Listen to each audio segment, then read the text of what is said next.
2 दिन पहले सरकार के 4 साल पूरे होने के मौके पर सीएम हेमंत सोरेन मीडिया से रूबरू हो रहे थे। इसी दौरान उनसे ईडी की कार्रवाई के जुड़े सवाल पूछे गए थे, तो उन्होंने इसे दुर्भावना और राजनीति से प्रेरित बताया था।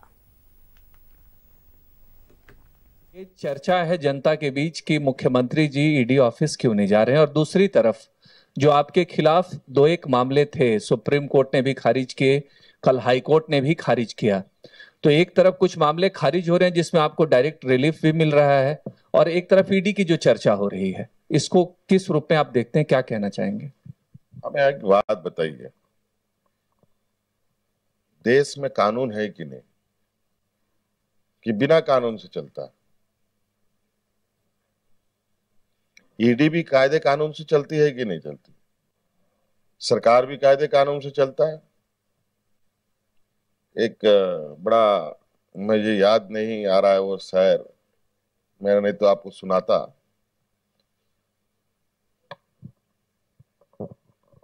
अगर हम जिंदा हैं तो जिंदा दिखना भी चाहिए, लेकिन इसके आगे भी कुछ था, मैं भूल गया। तो आपको क्या लग रहा है कि मैं भाग रहा हूं, या मैं अपना बोरिया बिस्तर समेट के कोई विदेश में जाके बस गया हूं? क्या आप लोगों को लगता है? ये चर्चा है जनता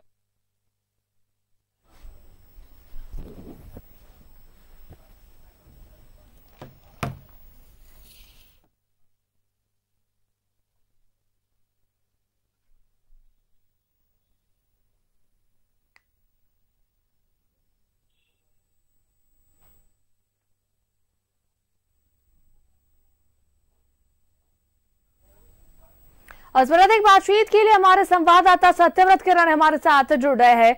सत्यव्रत, जिस तरीके से ये 7वां और आखिरी समन सीएम हेमंत सोरेन को भेजा गया है ईडी की तरफ से, अब कुछ दिन पहले ही जो देखने को मिला था कि वो मीडिया के समक्ष आए थे और उन्होंने बातचीत के दौरान उनसे पूछा गया था, मीडिया की तरफ से ये सवाल किया गया था कि आखिर वो 6 बार समन भेजा जा चुका, उसके बावजूद भी वो जो है ईडी के समक्ष पेश नहीं हुए। उस पर उन्होंने कहा था कि जो जनता है वो सब कुछ देख रही है और ईडी जो है कानूनी प्रक्रिया जो है अपनी पूरी करता है।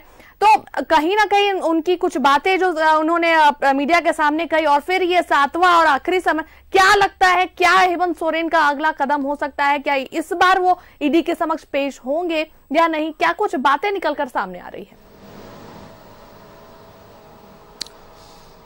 देखिए, बिल्कुल सही कहा अनुष्का आपने कि इससे पहले भी मुख्यमंत्री हेमंत सोरेन को ईडी के द्वारा जो है वो 6 बार समन किया गया, और अब से कुछ घंटे पहले मुख्यमंत्री हेमंत सोरेन को 7वां और आखिरी समन जो है वो जारी किया गया है। और आपने जो अभी जिक्र किया कि मुख्यमंत्री हेमंत सोरेन ने अपने प्रेस कॉन्फ्रेंस में यह कहा था कि जनता सब देख रही है। दरअसल इस बार जो ईडी के द्वारा समन मुख्यमंत्री को भेजा गया है, उसमें साफ तौर पर इस बात का जिक्र किया गया है कि ईडी जो यह कार्रवाई कर रही है, लगातार करीब यह 7वां बार जो मुख्यमंत्री हेमंत सोरेन को समन किया गया है, वो किसी पूर्वाग्रह से ग्रसित नहीं है, बल्कि मुख्यमंत्री हेमंत सोरेन को चाहिए कि जिस तरह से लगातार ईडी समन कर रहा है वो ईडी के समन का अनुपालन करे, और अगर मुख्यमंत्री ईडी के समन का अनुपालन नहीं करते हैं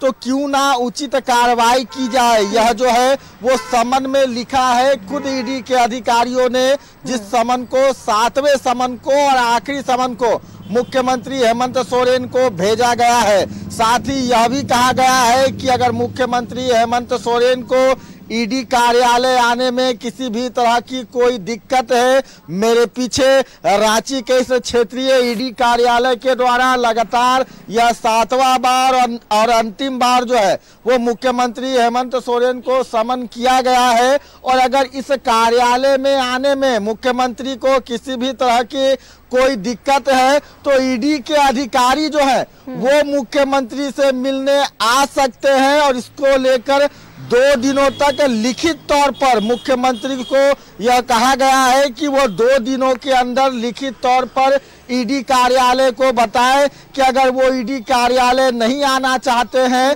तो कहां आना चाहते हैं, वहीं ईडी के जो अधिकारी है वो पहुंच जाएंगे। यानी कि एक ऐसा जगह जो कि ना कि ईडी का कार्यालय हो और ना ही मुख्यमंत्री जहां चाहते हैं वहां ईडी के अधिकारी जो है आ सकते हैं और उनसे पूछताछ कर सकते हैं। दरअसल आपको पता है अनुष्का कि ईडी जो है वो लगातार जमीन घोटाला मामले में जो है वो कार्रवाई कर रहा है। इससे पहले भी दर्जन भर से ज्यादा जमीन घोटाला, सेना जमीन घोटाला मामले में जो है वो कई लोगों को जो है वो गिरफ्तार कर आरोपी बनाकर जेल भेजा गया है। और दरअसल कुछ दिनों पहले बरगाई अंचल के राजस्व कर्मचारी भानु प्रताप के घर पर छापेमारी की गई थी और भानु प्रताप के घर पर छापेमारी के दौरान कई ऐसे महत्वपूर्ण जमीन से संबंधित बरगाई अंचल कार्यालय से संबंधित फाइल और दस्तावेज कागजात बरामद हुए थे, जो कागजात अंचल कार्यालय में होने चाहिए,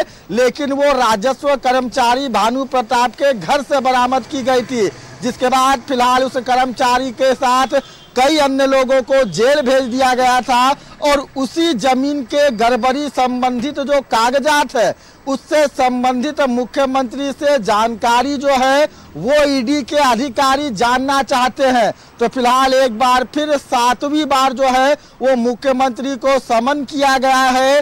रांची के बरगाई स्थित बरियातू डीएवी स्कूल के पीछे जमीन से संबंधित कुछ जानकारियां, कुछ बयान ईडी के अधिकारी मुख्यमंत्री का लेना चाहते हैं, जिसे लेते हुए मुख्यमंत्री को समन कर यह कहा गया है कि 7 दिनों के अंदर में वो अपना बयान जो है वो ईडी के अधिकारी को रिकॉर्ड कराएं ताकि उनका बयान जो है वो कोर्ट में पेश किया जाए। लगातार समन देने के बाद भी मुख्यमंत्री ईडी के सवालों का जवाब नहीं दे रहे हैं, जिससे ईडी को जो है वो जमीन घोटाले मामले में जांच में जो है वो अड़चने आ रही हैं। तो फिलहाल देखना होगा कि 7वें और आखिरी बार के संबंध में जब खुद ईडी ने यह भी कहा है कि वो कार्यालय ईडी के नहीं आना चाहते हैं, तो जहां वो ईडी को बुलाएंगे ईडी के अधिकारी वहां पहुंच जाएंगे और इसके लिए 2 दिनों का समय भी दिया गया है। तो फिलहाल अब देखना है कि मुख्यमंत्री इन 2 दिनों में क्या कुछ करते हैं। क्या वो ईडी के सवालों का जवाब देने ईडी कार्यालय आते हैं या फिर मुख्यमंत्री कोई और जगह निर्धारित करते हैं। तो ये आने वाला 2 दिनों के बाद ही पता चल सकेगा कि इस 7वें और आखिरी समन के बाद आगे ईडी के अधिकारी क्या कार्रवाई करते हैं और मुख्यमंत्री ईडी के सवालों के जवाब को देने के लिए कौन सा जगह, कौन सा वक्त चुनते हैं।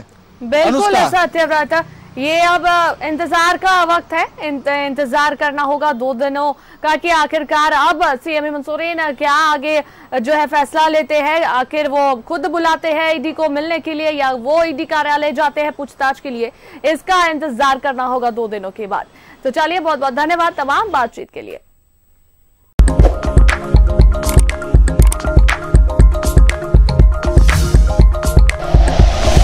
Like and share videos, subscribe करें हमारा चैनल और प्रेस करें बेल आइकॉन। न्यूज़ 11 भारत, सच है तो दिखेगा।